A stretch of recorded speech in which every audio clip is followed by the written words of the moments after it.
এক ব্যক্তি ঘন্টায় 30 মাইল বেগে 2 ঘন্টা ভ্রমণ করার পর পরবর্তী 3 ঘন্টায় 60 মাইল পথ অতিক্রম করে।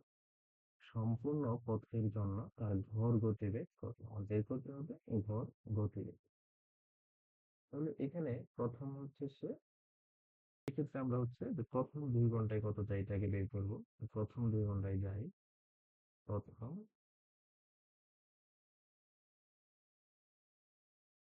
2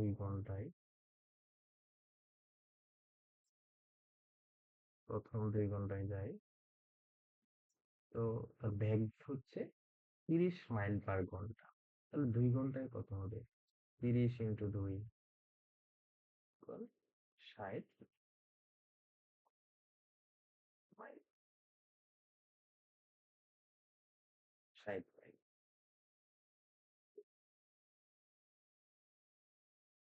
সে 3 ঘন্টায় যায়, পরবর্তী 3 ঘন্টায় যায় 60 মাইল। পরবর্তী 3 ঘন্টায়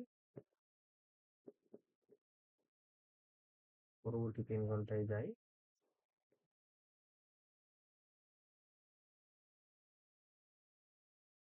60 মাইল। তাহলে তো মোট সময় কত হচ্ছে? মোট সময় হচ্ছে প্রথম হচ্ছে 2 ঘন্টা, তারপর 3 ঘন্টা। তাহলে মোট হচ্ছে 2 + 2 = হচ্ছে 5 ঘন্টায়। 5 ঘন্টায়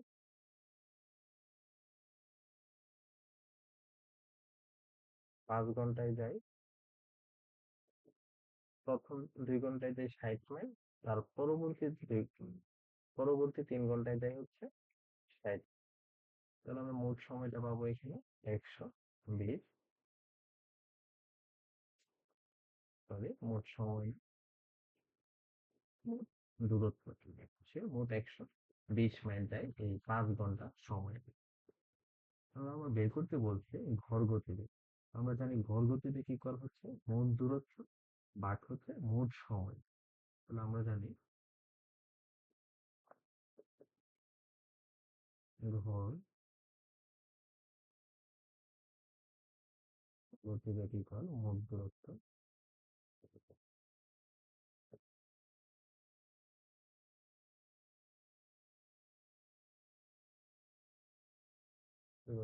ভাগ মোট সময়। দেখুন মোট দূরত্ব হচ্ছে 120 মাইল এবং মোট সময় হচ্ছে 5 ঘন্টা।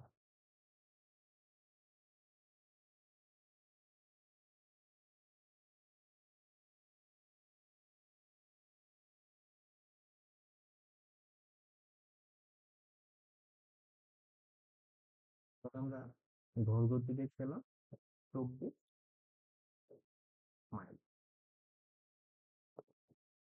24 মাইল/ঘন্টা। 24 মাইল/আওয়ার। 24 মাইল/ঘন্টা। তাহলে এটা আনসার হলো 24 মাইল বা এখানে ঘন্টা হবে, কিন্তু ঘর গতিবেগ